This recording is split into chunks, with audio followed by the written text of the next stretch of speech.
नमो तस्स भगवतो अरहतो सम्मा सम्बुद्धस्स। नमो तस्स भगवतो अरहतो सम्मा सम्बुद्धस्स। नमो तस्स भगवतो अरहतो सम्मा सम्बुद्धस्स। विश्व शांतिदूत महान कारुणिक अरहंत सम्यक संबुद्ध या सम्यक संबुद्धाचा सुआख्यात सुस्पष्ट सरळ मार्गी निब्बान अशा महान परम सुखाकडे घेऊन जाणारा आदि मध्य व अंतिमही कल्याणकारी असणारा हा सद्धम्म, या सद्धम्माचा प्रचार आणि प्रसार करणारा भगवंताचा अर्य पुण्यक्षेत्र असलेला भिक्खू संघ, बुद्धांचे 9 गुण, धम्माचे 6 गुण आणि संघाचे 9 गुण या 24ही त्रिरत्नातील 24ही गुणांचे स्मरण करून देवानंग पियदसी धम्मनायक धम्मदायात महान सम्राट अशोक मौर्य बुद्ध धम्म आणि संघ या त्रिरत्नाची ओळख करून देणारे आणि या जगण्याला जे आपलं कुत्र्यासारखं जगणं आणि कुत्र्यासारखं मरण होतं, या जगण्याला एक जीवनार्थ, या जगण्याला एक अर्थ आणि मरण्याला सुद्धा एक अर्थ प्राप्त करून देणारे बोधिसत्व परमपूज्य symbol of the knowledge, the greatest Indian, the father of nation या भारताचे संवैधानिक राष्ट्रपिता डॉक्टर बाबासाहेब आंबेडकर, या बोधिसत्वाची सावली त्यागमूर्ती समर्पिता माता रमाई, या ठिकाणी या पुलगाव परिसरातील आयुष्यमान उपासक प्रशांत भाऊ मेश्राम, आईचं नाव मंदाकिनी आई मेश्राम, या परिवारामध्ये जेतवन बुद्धविहार गाडगेनगर पुलगाव परिसरातील श्रद्धा संपन्न बौद्ध उपासक तसेच उपासिका यांना सविनय नमो बुद्धाय आणि जय भीम। आता डोळे उघडा। कालेन धम्म सवण एतं मंगल मुत्तमं। कालेन धम्म सवण एतं मंगल मुत्तमं। कालेन धम्म साकच्छा एतं मंगल मुत्तमं। कालेन धम्म सवणं म्हणजे योग्य काळी योग्य समयी धम्म श्रवण करणं हे उत्तम मंगल आहे। कालेन धम्म साकच्छा म्हणजेच योग, धम्म साकच्छा म्हणजे धम्मचर्चा, धम्मचर्चा करणे, धम्मचर्चा घडवून आणणे हे उत्तम मंगल आहे। या उत्तम मंगलाच्याच दिशेनं आज सकाळी सकाळी या वर्षावास कालावधीच्या निमित्तानं या ठिकाणी परित्तपाठ आणि सोबतच धम्मदेसना चा कार्यक्रम या परिवारांनी, या मेश्राम परिवाराने त्याचं आयोजन केलेलं आहे। आज बोधिसत्व डॉक्टर बाबासाहेब आंबेडकर बुद्ध आणि कार्ल मार्क्स या ग्रंथामध्ये असं म्हणतात की धम्माची विचारसरणी तुम्ही सतत लोकांच्या कानामध्ये ओतत राहिले पाहिजे। धम्माचे तत्वज्ञान लोकांच्या कर्णपटलांवर आदळत ठेवले पाहिजे। धम्माचा प्रचार आणि प्रसार करणे हीच खरी मानव सेवा होय असं डॉक्टर बाबासाहेब आंबेडकर म्हणतात। खरी लोकसेवा खरी धम्म सेवा असं महाकवी वामनदादा कर्डकांनी सुद्धा म्हटलेलं आहे। आणि आज या वर्षावासाच्या कालावधीच्या निमित्तानं मी तुम्हाला काय सांगावं, दान पारामिता। तर ही दान पारामिता बुद्ध आणि त्यांच्या धम्मग्रंथामध्ये आणि त्रिपिटकाचा हा जो ग्रंथ आहे त्यामध्ये सुद्धा दान पारामिता सांगितलेली आहे।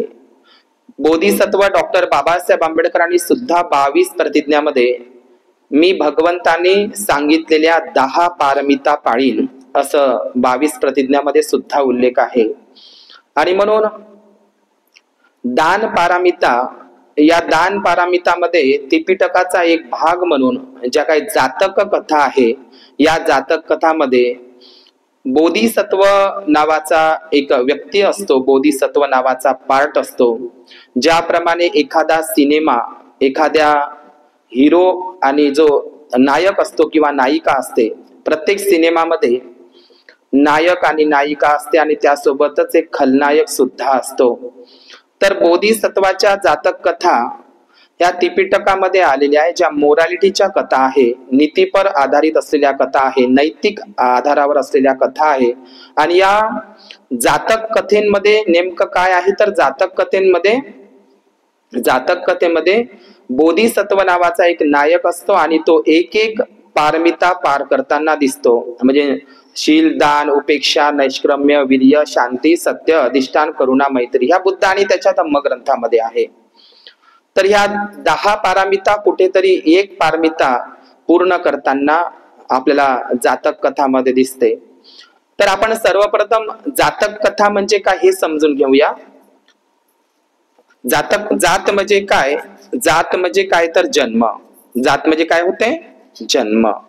बोधिसत्वाच्या अनेक जन्माच्या कथा, मोरॅलिटीच्या कथा, जात म्हणजे जन्म। तर ह्या ज्या जातक कथा आहे, या जातक कथेमध्ये बोधिसत्व नावाचा एक नायक असतो।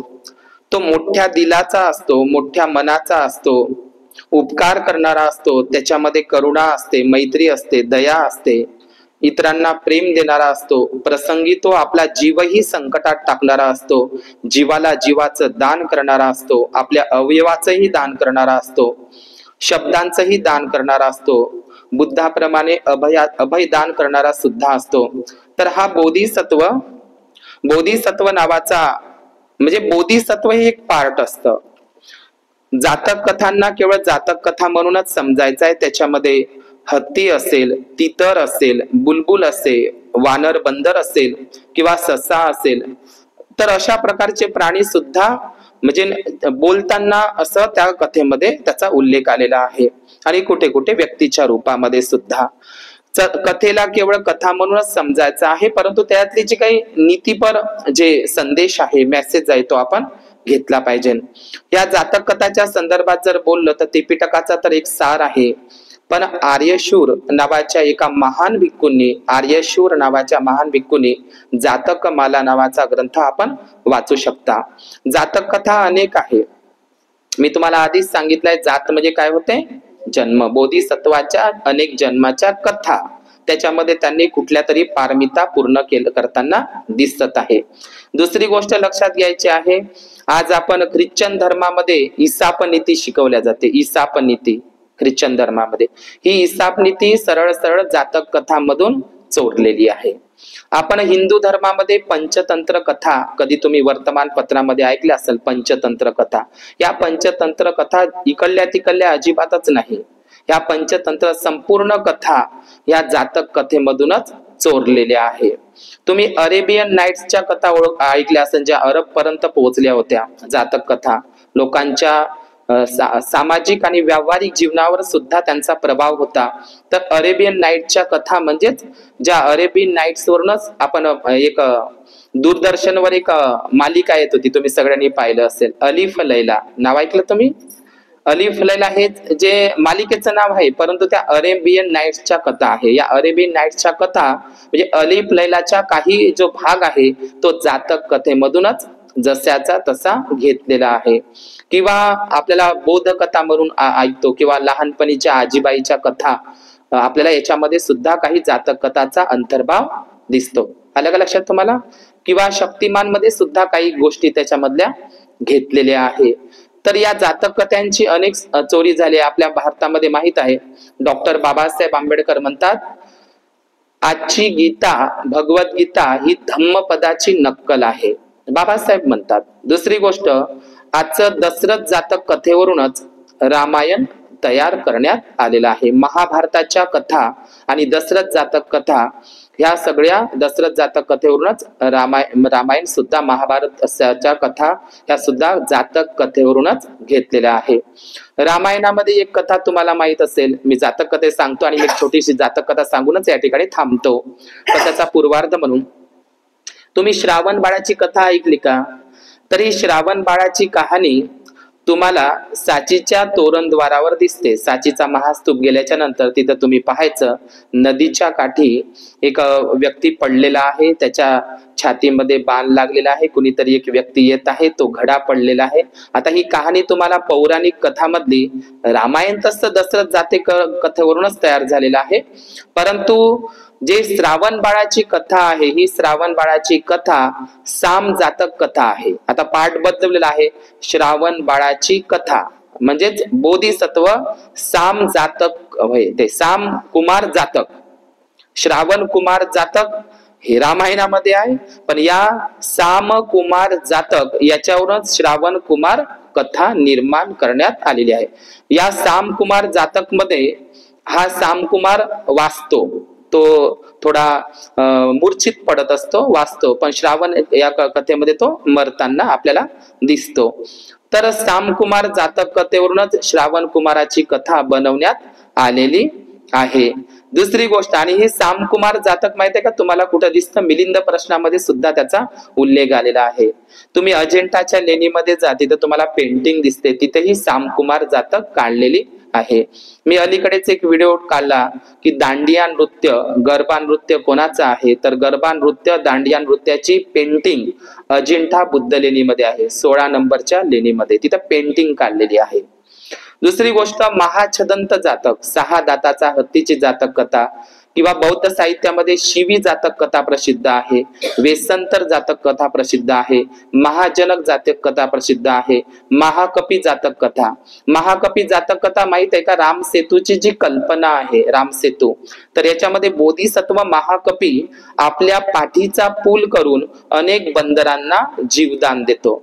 आता रामसेतू म्हणजे काय? रामायणामध्ये दगडांचा पूल बांधताना, पण इथं महाकपी बोधिसत्व महाकपी नावाचा बंदर आपल्या पाठीवरून बंदरांचा जीव वाचवत असतो, त्याची कहाणी वेगळी आहे. तर हे महाकपी जातक असेल, महाजनक जातक कथा असेल किंवा वेसंतर जातक कथा, ही खूप प्रसिद्ध आहे. वेसंतर जातक कथा भारतामध्ये असा एकही व्यक्ती सापडणार नाही. तुम्ही सत्यवादी राजा हरिश्चंद्राची कहाणी ऐकली असेल, तारामती आणि सत्यवादी, म्हणजे ना सत्यवादी राजा हरिश्चंद्राची कहाणी ही दुसरी तिसरी काही नसून वेसंतर बोधिसत्व जातक कथा आहे, लक्षात घ्या. आणि परीक्षित राजाची कहाणी,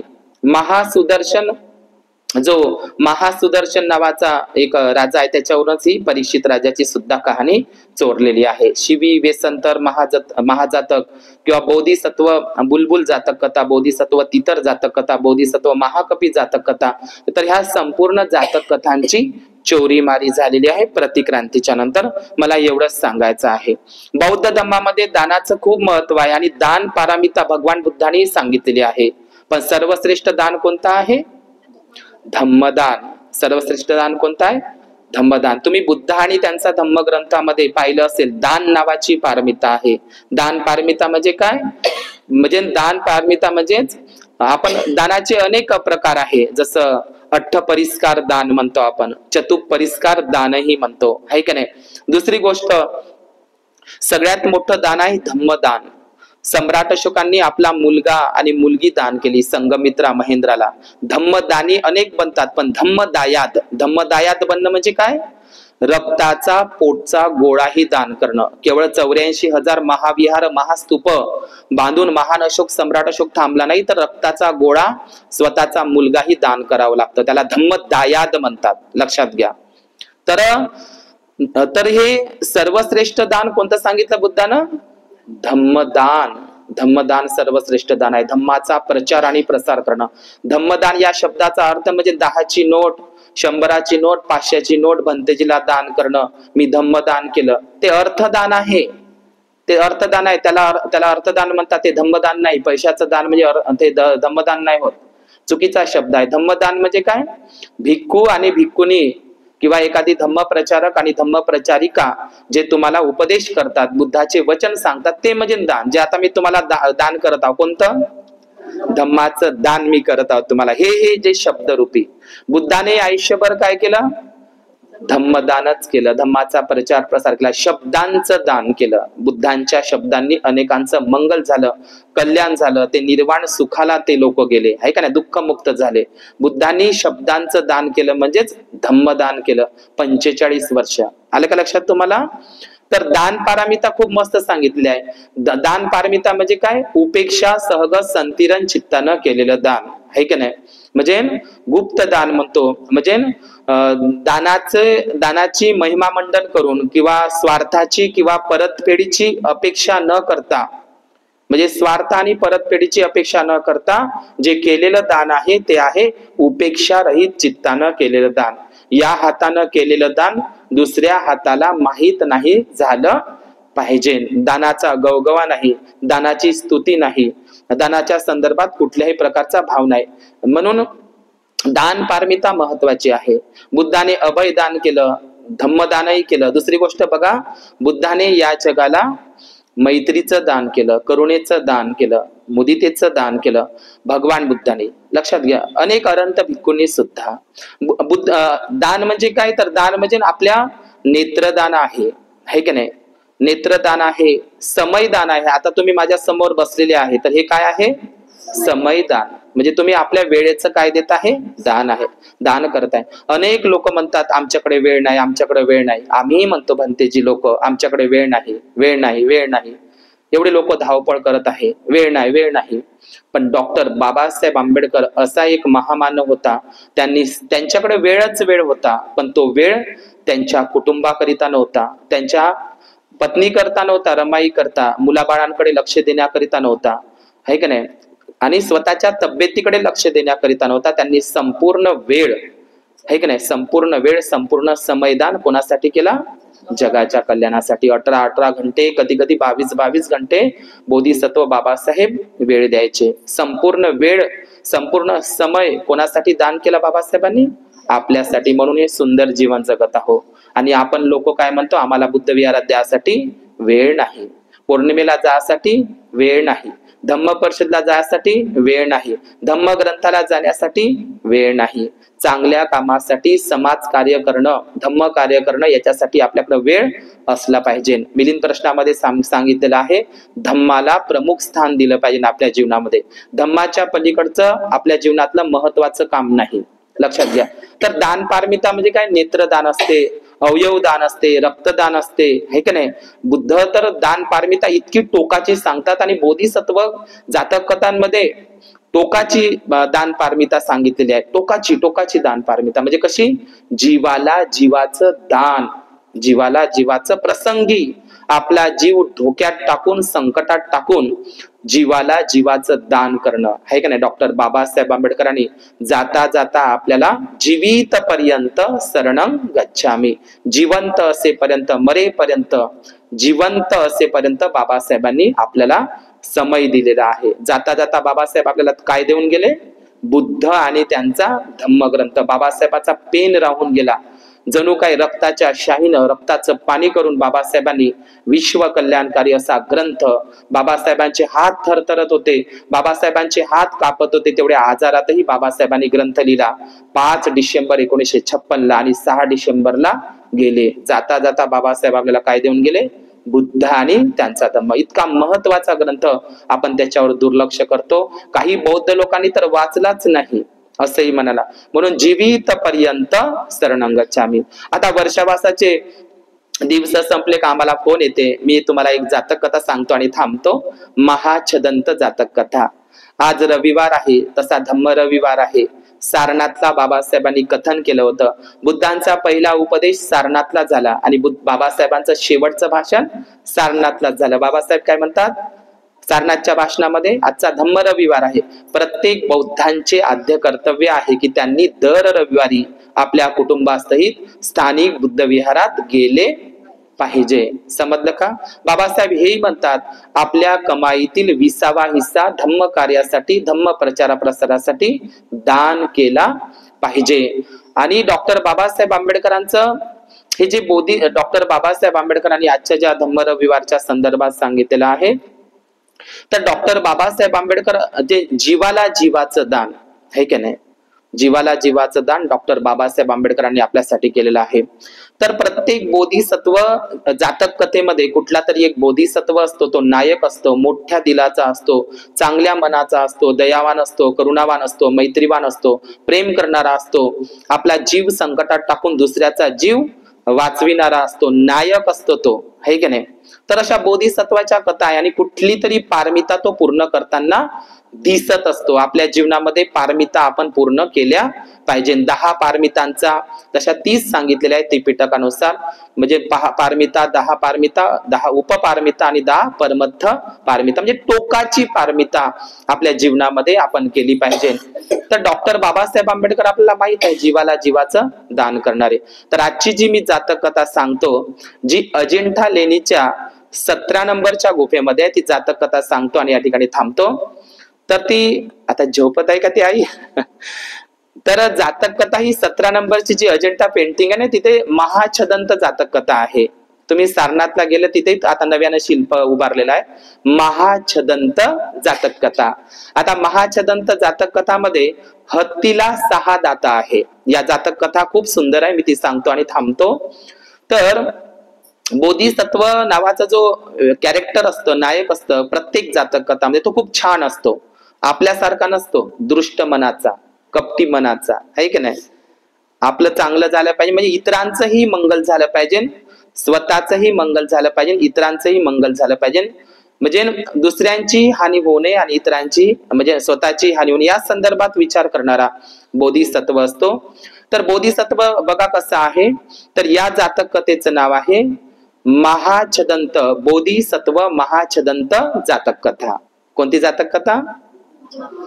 बोधिसत्व महाछदंत जातक कथा. आता बोधिसत्व म्हणजे काय, तर बुद्ध आणि त्याच्या धम्म ग्रंथामध्ये आहे. बोधिसत्व म्हणजे काय, बोधी म्हणजे काय तर ज्ञान, सत्व म्हणजे ते, सत्व म्हणजे ते त्या बोधीला, त्या ज्ञानाला प्राप्त करणारा जीव, जीव ते सत्व बुद्धत्वाला हासिल करणार आहे. बोधिसत्व या शब्दाची व्याख्या खूप मस्त मांडलेली आहे बुद्ध आणि त्याच्या धम्मग्रंथामध्ये. कोणती?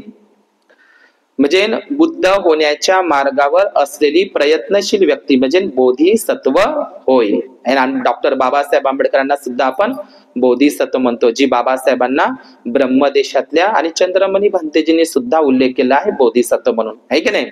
बोधिसत्व म्हणजे काय, बुद्ध होण्याच्या मार्गावर असलेली प्रयत्नशील व्यक्ती, दान पारमिता पूर्ण करत असलेली व्यक्ती. समजलं तुम्हाला ही?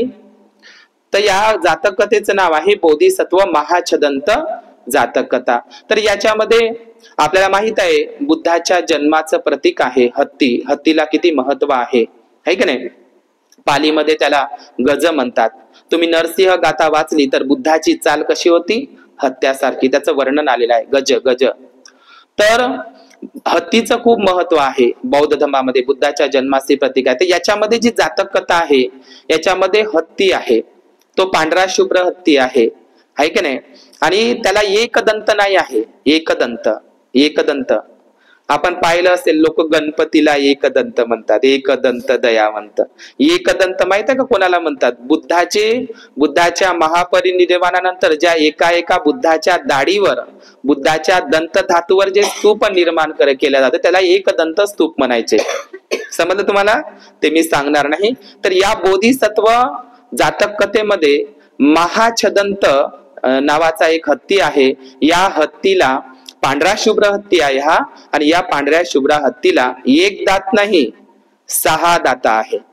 म्हणूनच त्याचं त्या जातक कथेचं नाव काय आहे, महाछदंत जातक कथा. छ म्हणजे काय, पाली शब्द आहे. छ म्हणजे 6, दंत म्हणजे काय, धातू. तुम्ही म्हणता ना केसा लोमा नखा दंता, आहे की नाही, केस लोमा आदी दंत धातू.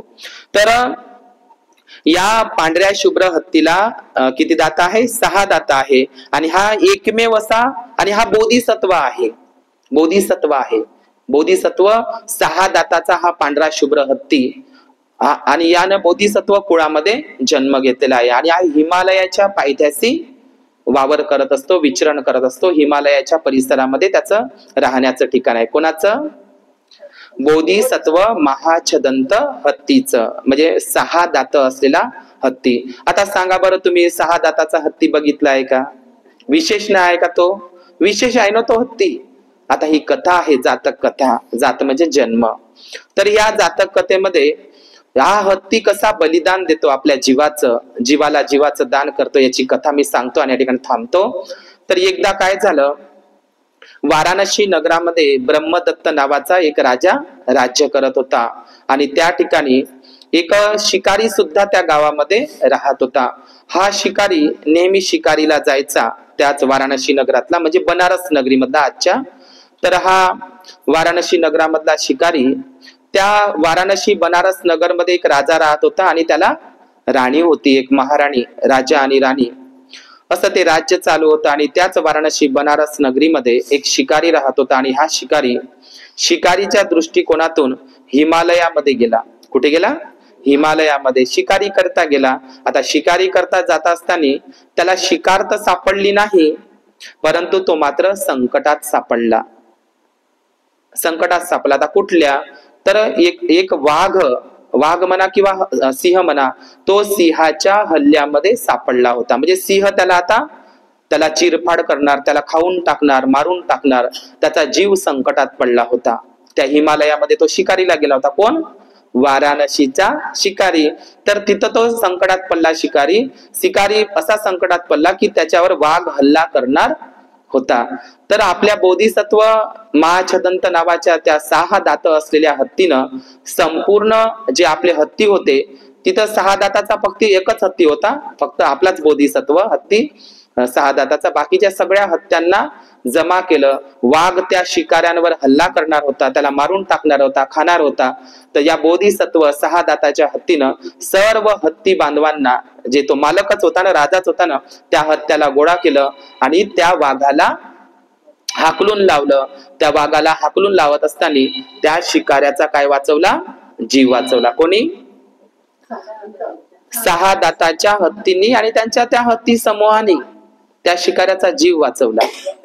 आणि तो शिकारी त्या महाछदंत 6 दाताच्या हत्तीचे आणि त्यांच्या त्या हत्ती समुदायाचे काय मानले? त्यानं आभार मानले. आणि तो शिकारी काय म्हणतो, आज जर मी संकटात सापडलो असतो, शिकार तर मिळाली नाही, माझा जीव गेला असता, तर माझ्या कुटुंबाचं काय झालं असतं, माझ्या परिवाराचं काय झालं असतं, माझ्या पत्नीचं आणि मुलाबाळांचं काय झालं असतं, माझा संपूर्ण कुटुंब काय झाला असता?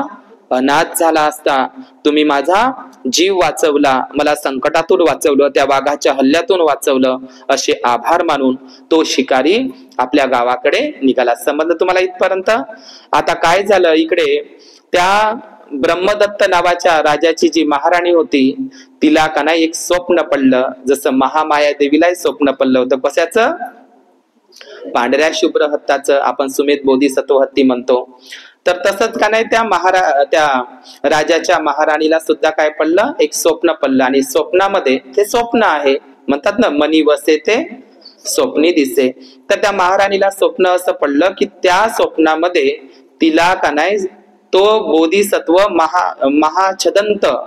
महाछदंत म्हणजे 6 दाताचा हत्ती तिला तिच्या स्वप्नामध्ये दिसला. आता तिने त्याचं कुतूहल वाटलं, नवल वाटलं.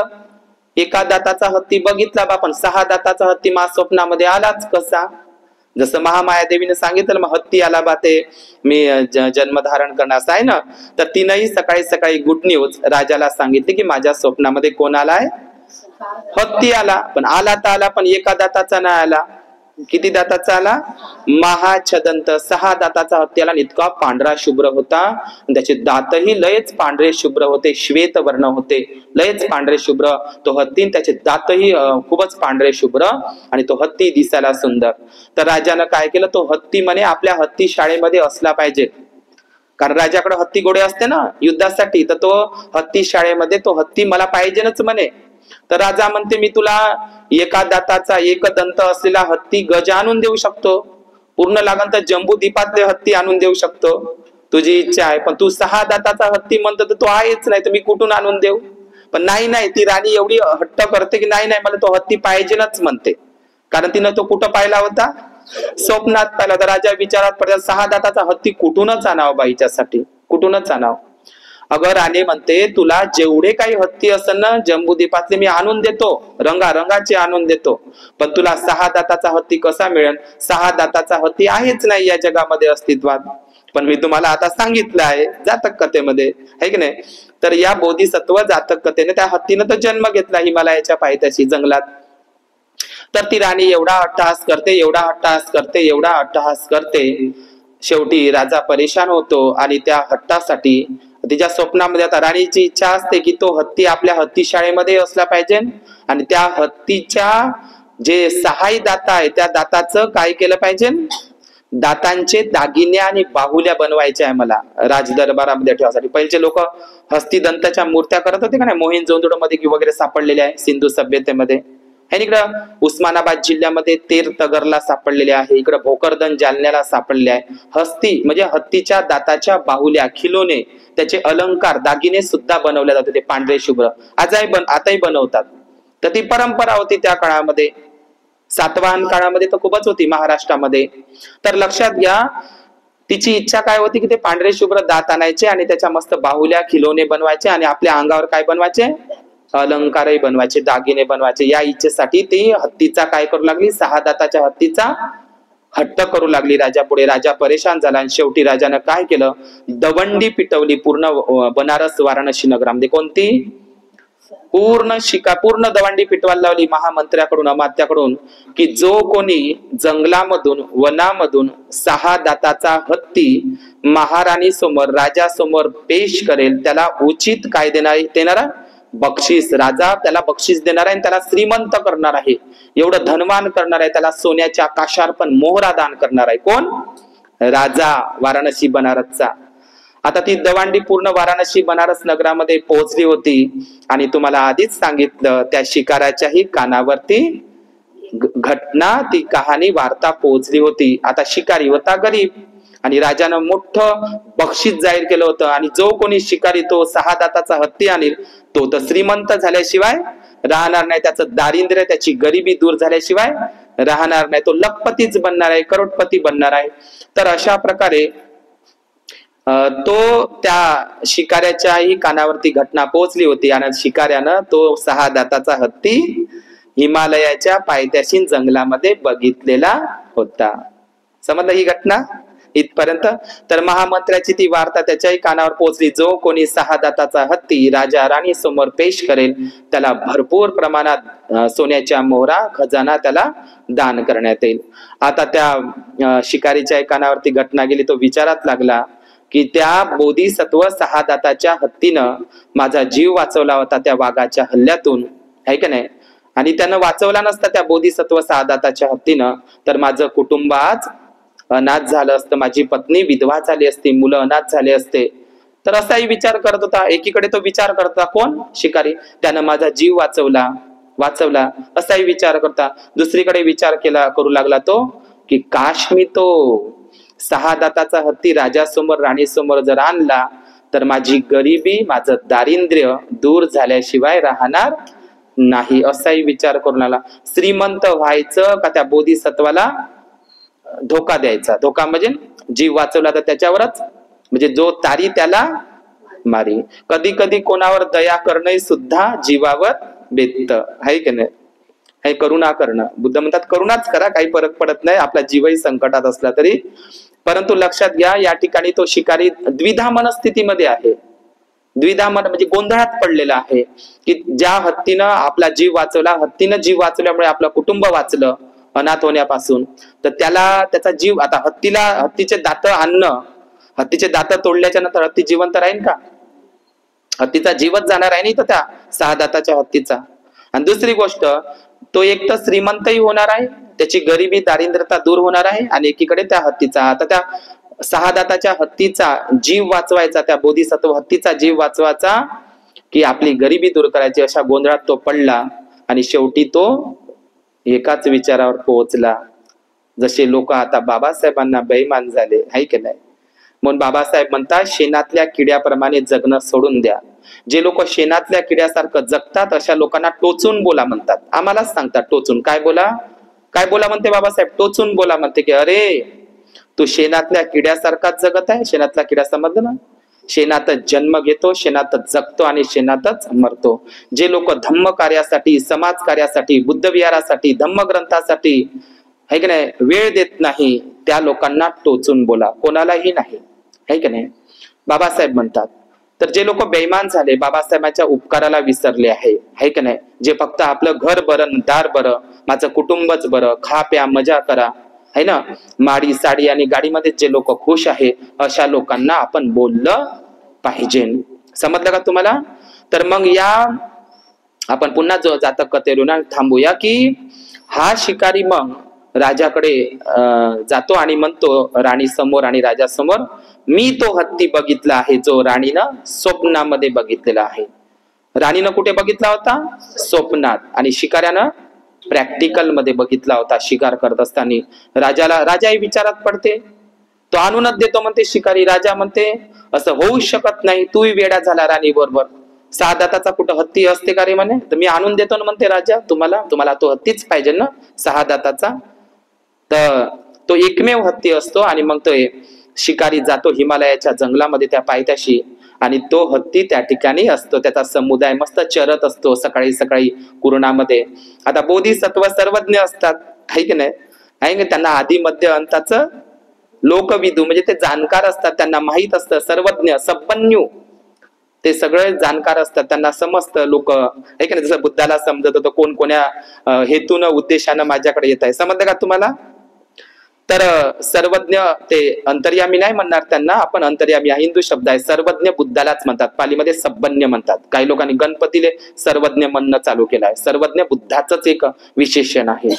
तर हे सर्वज्ञ बोधिसत्व महाछदंत नावाचा जो हत्ती आहे तो ओळखतोच, आहे की नाही, ओळखतोच, पण त्याला माहित असते सगळं बोधिसत्वाला. तर मग तो येतो आणि तो महाछदंत तो शिकारी काय करतो, त्या हत्तीला त्या महाछदंत नावाच्या हत्तीला काय करतो, मला म्हणतो ते तुम्ही हवं आहे कशासाठी, राणीला त्याच्या बाहुल्या त्याचे खिलोने दागदागिने अलंकार करायचे आहे, सजावटीसाठी ते तुमचे दात हवे आहे, याच्यासाठी तो त्या बोधिसत्व महाछदंत 6 दाताच्या हत्तीला पकडतो. आणि तो बोधिसत्व तो जो 6 दाताचा हत्ती काय करतो, 6 दाताचा हत्ती आपले 6ही दात दगडांवर पहाडांवर असा आपटतो. तुला माझे दातच पाहिजे ना, पण बोधिसत्वाला माहित असतं आपला जीव जाणार आहे, हे 6ही दात कुर्बान केल्यानं, दान केल्यानं जाते ना, तिचा जीव जाते. 6ही दात तो खडकावर पहाडावर मोठ्यानं दणक्यात ते 6ही दात आदळतो आणि बोधिसत्व त्या 6 दाताच्या हत्तीचा काय जातो, त्या ठिकाणी जीव जातो, बळी जातो, बलिदान होतं त्याचं. ते 6ही दात तुटल्यामुळे रक्तस्राव होतो, खूप रक्त वाहिल्या जाते, 6ही दात शरीरापासून अलग होतात आणि स्वतःच बोधिसत्व ते दात पाडावर आपटून त्याला पेश करतात आणि बोधिसत्व हत्याचा काय जातो, जीव जातो. आणि इकडे तो शिकारी ते 6ही दात घेऊन कोणाकडे येतो, राजदरबारात राजमहालात येतो, राजासमोर पेश करतो. आणि ते 6 दात दान केल्याच्या नंतर राणी खुश होते. लक्षात घ्या, राणी काय होते, खुश होते, आनंदित होते. पण इकडे मात्र आहे की नाही, राणीला आनंद होतो, तिचा आनंद गगनात मावत नाही, तिची इच्छा पूर्ण झाली आहे, तिची मनोकामना पूर्ण झाली आहे, तिनं जे बघितलं स्वप्नात ते पूर्ण झालेलं आहे. राजाचा त्या राणीचा हट्ट पूर्ण झालेला आहे, राणी खूप आनंदित झालेली आहे आणि पूर्ण ती नगरामध्ये आनंद उत्सव साजरा करत आहे की 6 दाताचा हत्ती तर मिळाला, पण त्याचे दातही मिळाले आहे. शिकारी घरी येतो, शिकाऱ्याला सोन्याच्या मोहरा खजिना राजा पेश करतो, पूर्ण नगरासमोर बक्षीस दिलं जातं त्याला, त्याचा गौरव केला जातो. त्या शिकाऱ्याची तर गरिबी दरिद्रता दूर होते, श्रीमंत होतं, त्याची महालमाडी होते, त्याचं संपूर्ण सुख होतं, त्याची पत्नी सुद्धा मस्त सावकारासारखी राहते, त्याचे मुलं बाळ संपूर्ण परिवार गर्भ श्रीमंत होतो. कोणाचा? त्या शिकाऱ्याचा. त्याची गरिबी त्याची दारिद्रता सगळं त्याचं दूर होतं. त्याच्या पत्नीच्या अंगावर, त्यांच्या मुलाच्या अंगावर, त्या शिकाऱ्याच्या अंगावर आता चांगले राजवस्त्र आले, मस्त कपडे घातलेले आहेत त्यांनी, छान छान दागिने आले आहे, सुंदर अन्न त्यांना खायला मिळत आहे, राहायला चांगला बंगला झालेला आहे आणि सगळं त्याचं व्यवस्थित झालेलं आहे. कोणाचं? शिकाऱ्याचं. आणि इकडे बोधिसत्व महाछदंत त्या 6 दाताचा स्वतः दुसऱ्याच्या हितासाठी, दुसऱ्याच्या सुखासाठी त्यानं काय केलं, तुमचे माझे दात म्हणशील ना तर माझे 6ही दात तुला देतो. माझा जीव गेला तरी बेहत्तर, जीवाला जीवाचं दान बोधिसत्व त्या 6 दाताच्या हत्तीनं केलेलं आहे. इकडे तो शिकारी तर सुखी झाला. तर लक्षात घ्या, हा शिकारी म्हणजे दुसरा तिसरा काही नाही. आज जर बघितलं आधुनिक बोधिसत्व बाबासाहेब या ठिकाणी फिट बसतात. बाबासाहेबांनी 4 लेकरं आहे का नाही, राजरत्न, रमेश, गंगाधर, इंदू या 4 लेकरांचं काय केलं, दान केलं. आणि आपली रमाई हिचंही काय केलं, दान केलं. किती झाले हे 4 लेकरं, समाजासाठी दान केले 4 लेकरं, राजरत्न वगैरे.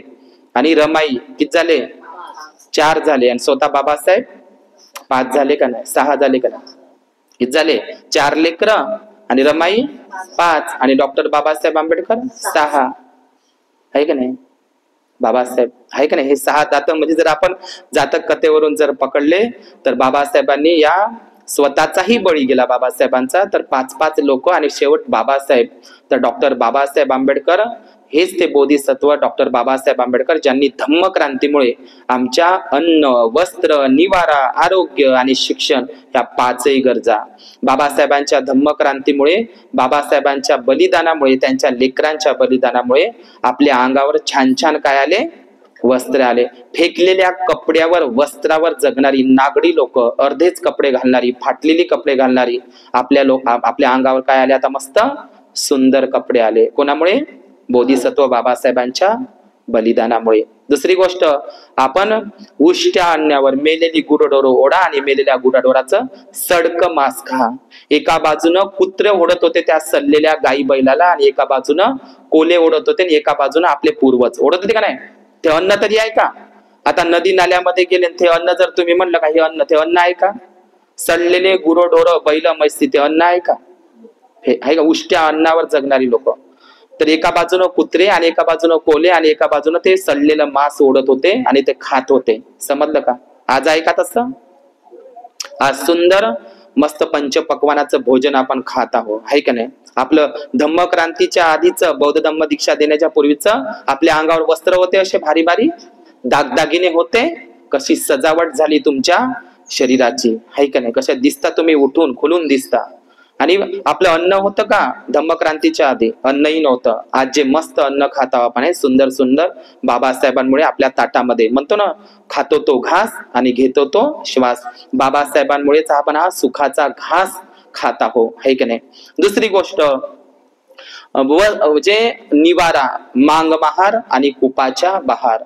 मनुस्मृतीनुसार मांगा महाराची घरं कुठं असली पाहिजे, गावाच्या बाहेर, गावकुसा बाहेर, आहे का नाही. आता आपली घरं कुठे आहे, बंगला, मस्त गाडगे नगर मध्ये तुम्ही राहत आहे, चांगल्या 3-3 मजल्याच्या.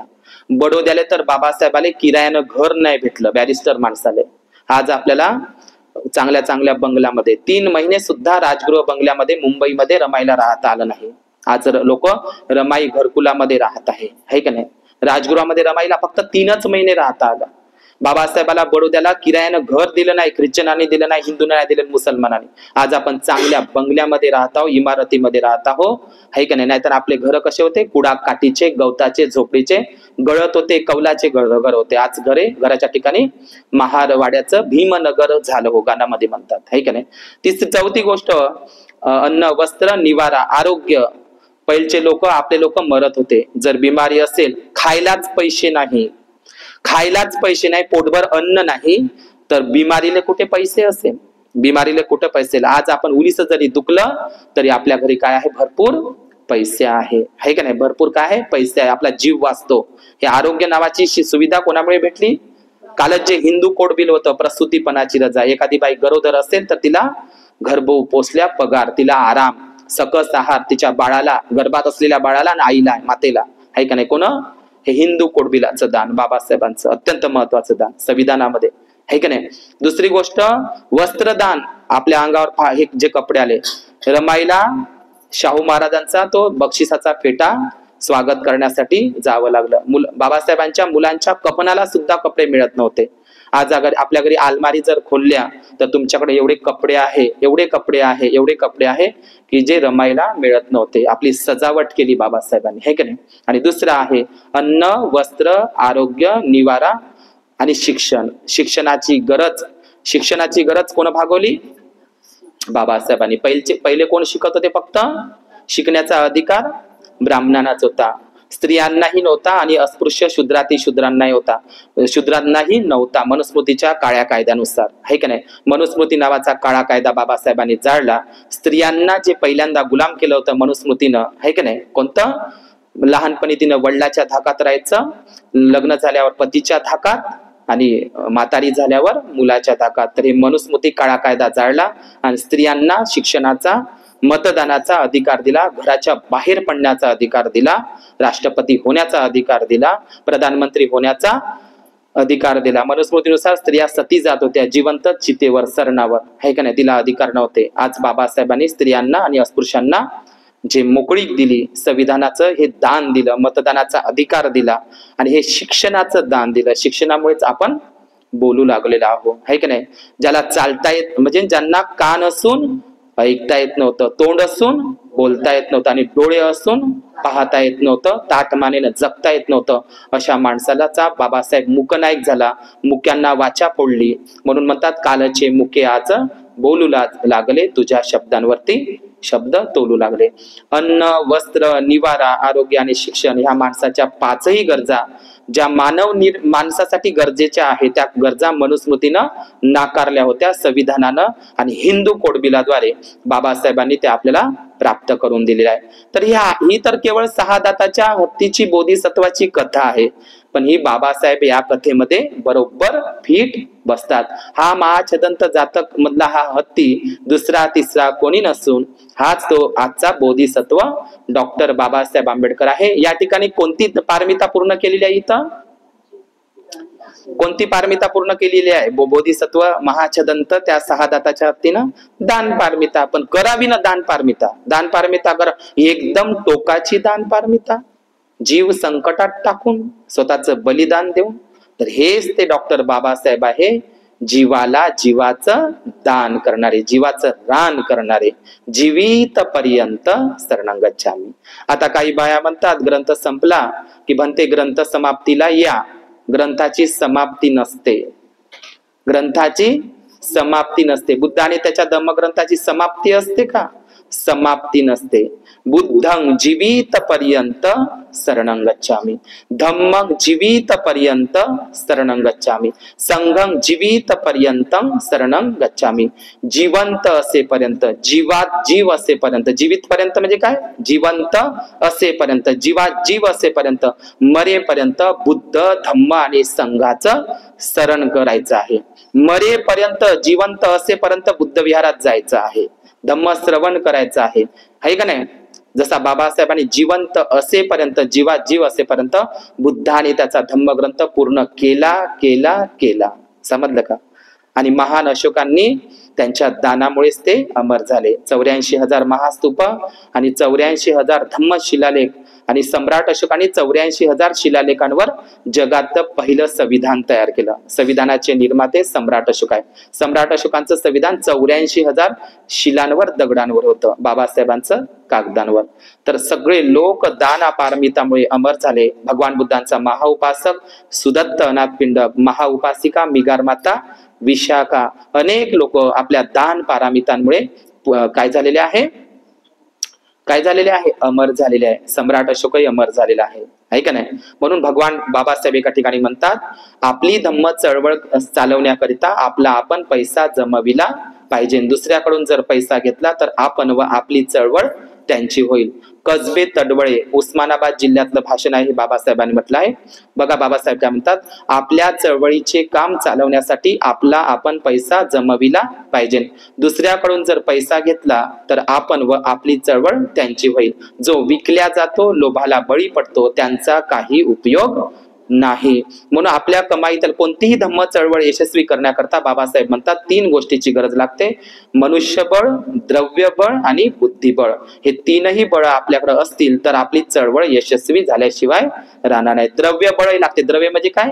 पैसे, बिना द्रव्याशिवाय पैशाशिवाय खजान्याशिवाय 84,000 विहार महास्तूप अशोकानं बांधल्या, सगळा खजाना खाली केला सुदत्तनाथ पिंडकानं, सम्राट अशोकाने. आताही जे महाबोधी महावीराचा लढा चालू आहे याच्यासाठी हे 3 बळ लागते. बाबासाहेबांचं वाक्य आहे, कोणतीही चळवळ यशस्वी करण्याकरता 3 बळांची आवश्यकता असते तरच ती चळवळ यशस्वी होते. द्रव्य बळही लागते, पैसाही लागतो.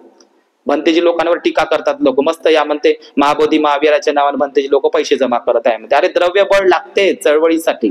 दुसरी गोष्ट मनुष्यबळ, संख्याही लागते. मनुष्यबळ असलं पाहिजे, संघटितपणा आणि बुद्धिबळ, ह्या 3 बळ जर आपल्याकडे असेल तर कोणतीही चळवळ, तर धम्म चळवळ जरी असे का किंवा महाबोधी महावीराची चळवळ जरी का असे ना, तीही काय होते, यशस्वी झाल्याशिवाय राहणार नाही. म्हणून आपल्या जीवनामध्ये ज्याप्रमाणे 6 दाताच्या महाचदंत बोधिसत्वांनी आपल्या 6 दाताचं दान केलं, 6 दात दान केल्यामुळे त्याचा जीव गेला, तर जीवालाही जीवाचं दान करता आलं पाहिजे ना आपल्या जीवनामध्ये. समजलं तुम्हाला?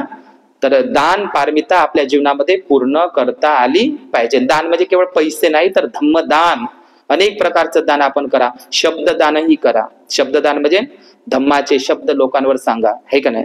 शब्दांचं दान सुद्धा आपल्या जीवनामध्ये केलं पाहिजे. तर या बोधिसत्व महाचदंत जातक कथा जी अजंठा लेणीमध्ये पेंटिंग आहे, ही कथा या ठिकाणी प्रशांत भाऊ मेश्राम आणि मंदाकिनी आई मेश्राम या परिवारामध्ये, वर्षाताई मेश्राम आणि संपूर्ण जेतवण बुद्ध विहार गाडगे नगर पुलगाव येथील सर्व श्रद्धाशील बौद्ध उपासक उपासिका आजच्या धम्म रविवारच्या निमित्तानं सकाळी सकाळी हे परित्त आणि धम्मदेशनेच्या निमित्तानं तुम्ही मला खूप ऐकून घेतलं. भवतु सब्ब मंगल, भवतु सब्ब मंगल, भवतु सब्ब मंगल. साधू साधू साधू. तिवार पंचामृत नाम करा बुद्ध धम्म संघाला. ठीक आहे बाळा, बंद करून दे.